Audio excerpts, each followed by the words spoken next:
اگر وہ وقت پر مل جائے ہمیں اور کچھ رقم آ جائے تو اس سے دو فوائد ہوں گے. ایک تو یہ ہوگا کہ IMF کا ہم پر جو دباؤ ہے کہ زر مبادلے کا ذخائر بڑھاؤ وہ ہم پہ کم ہو جائے گا اور ڈیفالٹ کا فوری خطرہ بھی ٹل جائے گا. یہ اطلاعات بھی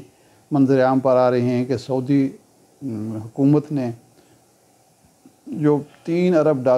ہمارے اسٹیٹ بینک میں جمع کرائے ہوئے تھے وہ $5 ارب $2 ارب مزید جمع کرانے کے لیے تیار ہیں اور $10 ارب کی انویسٹمنٹ کی وعدے بھی ہو رہے ہیں. یاد رہے کہ عمران خان کے دور میں بھی $9 ارب کی انویسٹمنٹ کے وعدے ہوئے تھے لیکن پایہ تکمیل کو میرا نہیں خیال کہ کوئی وعدہ پہنچا ہو. خاص طور پر جو گوادر کی بندرگاہ پر آئل ریفائنری بننی تھی $6 ارب کی وہ بھی نہیں بن پائی اور بعد میں سنا گیا تھا کہ وہ جو منصوبہ ہے وہ انڈیا شفٹ ہو گیا ہے. لیکن بہرحال جو سیلاب زدگان جس مصیبت میں ہیں حکومت کے پاس وسائل نہیں ہیں, اگر یہ رقم آتی ہے اور سیلاب زدگان کی بحالی پر خرچ ہوتی ہے, ان کے مکان بنتے ہیں, انہیں ان کے رہائش کا معقول بندوبست ہوتا ہے, وہاں اسکول بنتے ہیں, وہاں سڑکیں بنتی ہیں, وہاں صحت مراکز قائم ہوتے ہیں جو گر گئے ہیں, تو یہ خوش آئند بات ہے. یہ تو ہے معاشی محاذ پر حکومت کی پیش رفت کہنا چاہیے, کامیابی کہنا چاہیے. اور سیاسی محاذ پر جو بڑی خبر ہے وہ یہ ہے کہ ایک نئی سیاسی جماعت کی تشکیل کا ڈول ڈالا جا رہا ہے. ابھی تک جو نام سامنے آئے تھے اس حوالے سے اس میں جہانگیر ترین صاحب کا نام تھا, چودھری سرور صاحب کا تھا, علیم خان صاحب کا نام تھا. جہانگیر ترین صاحب سے تو میری خود بات ہوئی ہے, علیم خان صاحب کا پریس ریلیز آ گیا تھا اور چودھری سرور صاحب سے بھی میری بات ہوئی ہے. انہوں نے سب نے تردید کی ہے, انہوں نے کہا کہ یہ ابھی فی الحال تو کوئی جماعت نہیں بن رہی, لیکن ملاقاتیں ہو رہی ہیں. اور جہانگیر ترین صاحب نے بالکل واضح طور پر کہا کہ میرا کسی نئی جماعت سے کوئی تعلق نہیں ہوگا. لیکن چودھری سرور صاحب کہتے ہیں کہ جی میں نے مستقبل کا فیصلہ کرنا ہے, تو ملاقاتیں ہو رہی ہیں. ان کی چودھری شجاعت صاحب سے ملاقات ہوئی ہے, یوسف رضا گیلانی صاحب سے ملاقات ہوئی ہے, سلمان شہباز صاحب اور دوسرے لوگ جو ہیں وہ پہلے مل چکے ہیں, حمزہ شہباز صاحب وغیرہ. تو ملاقاتیں جاری ہیں اور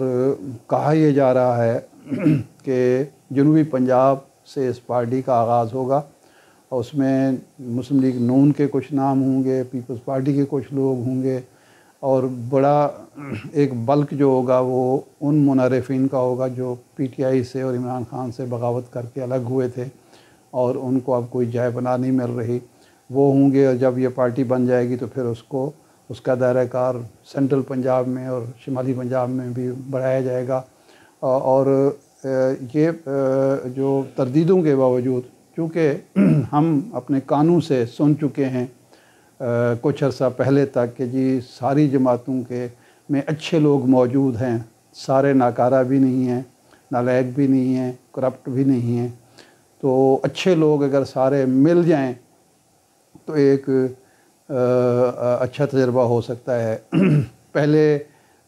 برے لوگوں کو ملا کر سو کارڈ, میں انورٹڈ کاموں بات کر رہا ہوں, میری اپنی رائے یہ نہیں ہے, لیکن برے لوگوں کا اجتماع کیا گیا جو بدنام تھے اور اس کا نتیجہ جو ہوا آپ دیکھیں کہ اچھے لوگ بھی انورٹڈ کاما. اچھے لوگوں سے مراد یہ ہے کہ جو کسی پارٹی کے, کسی نظریے کے, کسی مقصد کے وفادار نہ ہوں بلکہ طاقتور لوگوں کے یا طاقت کے غلام ہوں اور وہ ان کی مرضی کے مطابق چلیں. وہ اگر چاہیں A ٹھیک ہے تو A کی طرف چلے جائیں, کہیں کہ جی اب B ٹھیک ہے تو B کی طرف چلے جائیں, C تو C کی طرف چلے جائیں. ایسے اچھے لوگ جو ہیں جمع کر کے ایک پارٹی بنائی جائے اور وہ پارٹی کا جو مقصد ہوگا وہ خود تو شاید اقتدار حاصل کرنے کی پوزیشن میں نہ ہو, لیکن اس طریقے سے وہ ہو سکتا ہے جس طرح چودھری پرویز الہی صاحب کا تجربہ ہوا ہے کہ ووٹ کسی کو ملے اور حکومت ان کو مل گئی. اور اسی طرح کا تجربہ وہاں بھی ہو سکتا ہے کہ ایک ایسا پریشر گروپ بنایا جائے جس کے پاس 30-40 اگر MNA کی سیٹیں ہوں اور 70-80 MPA کی سیٹیں ہوں یا اتنی ہی MPA کی سیٹیں پنجاب میں ہوں, تو مسلم لیگ نون بھی اور پیپلز پارٹی بھی اور کسی نہ کسی حد تک تحریک انصاف بھی ان کی محتاج ہوں۔ اس میں زک پہنچانا جو مقصود ہے وہ تحریک انصاف کو ہے اور مسلم لیگ نون کو بھی، لیکن زرداری صاحب کو اس میں کوئی نقصان نظر نہیں آتا۔ زرداری صاحب خود بھی کچھ اپنے لوگ اس پارٹی میں شامل کرنے کے لیے تیار ہیں، اور زرداری صاحب بلاول بھٹو کو وزیر اعظم بنانے کے لیے اس طرح کی گیم کر رہے ہیں۔ یہ باپ پارٹی کے لوگ وہاں جا رہے ہیں، دوسرے لوگ جو ہیں آزاد اس کی طرف رخ کر رہے ہیں۔ تو اس کے پیچھے زرداری صاحب نے جس طرح ایک ان کو منصوبہ ملا تھا یا ٹھیکہ ملا تھا کہنا چاہیے بلوچستان حکومت گرانے کا، یا سینٹ میں صادق سنجرانی صاحب کو چیئرمین سینٹ بنانے کا، یا گیلانی صاحب کو کامیاب کرنے کا، اور اس کی بنیاد پر پھر جو رجیم چینج کا سارا عمل ہوا وہ زرداری صاحب کی کامیابی تھی، ورنہ مسلم لیگ نون اور مولانا فضل الرحمان تو بالکل تیار نہیں تھے عدم اعتماد کے لیے، لیکن یہ زرداری صاحب تھے جنہوں نے گیلانی کو کامیاب کرنے کے بعد ایک راستہ دکھایا کہ ایسے ہو سکتا ہے، تو جو میں کہہ رہا ہوں حکومت کی تبدیلی کا ویسا بھی ممکن ہے، اور وہ پھر ممکن ہو گیا۔ تو یہ پارٹی جو بنے گی اگر بنتی ہے تو وہ زرداری صاحب کے ساتھ الحاق کرے گی، اور پھر پنجاب اس کے پاس ہوگا، سندھ بدستور پیپلز پارٹی کے پاس ہوگا، اور پنجاب اس کے پاس اس طرح سے ہوگا کہ نون لیگ نے اگر مشکلات کھڑی نہ کی تو اس میں حصہ دار ہوگی، اور مرکز جو ہے پھر زرداری صاحب اور اس پارٹی کے ساتھ مل جل کر مرکز میں حکومت بنائی جائے گی۔ اس میں رکاوٹیں 2-3 ہیں۔ ایک تو یہ ہے کہ کہا یہ جاتا ہے، دعویٰ یہ کیا جاتا ہے کہ جب تک جہانگیر ترین صاحب کی نااہلی ختم نہیں ہوتی وہ کوئی بھرپور فعال کردار ادا نہیں کر سکتے،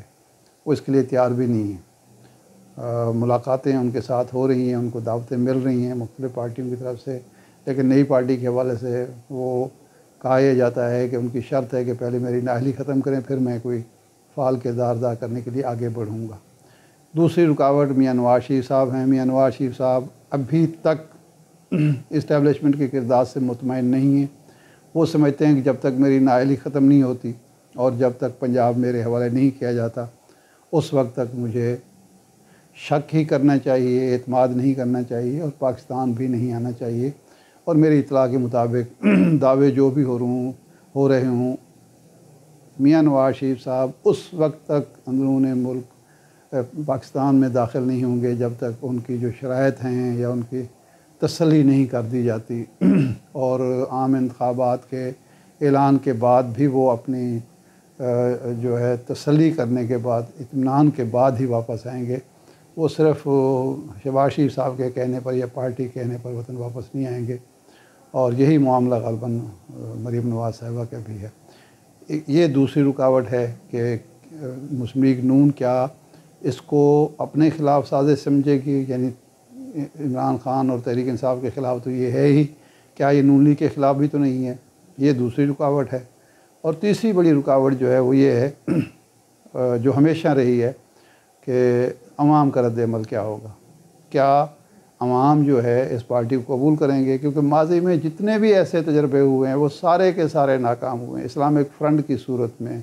جنیجو لیگ کی صورت میں، چٹھا لیگ کی صورت میں، اس کے علاوہ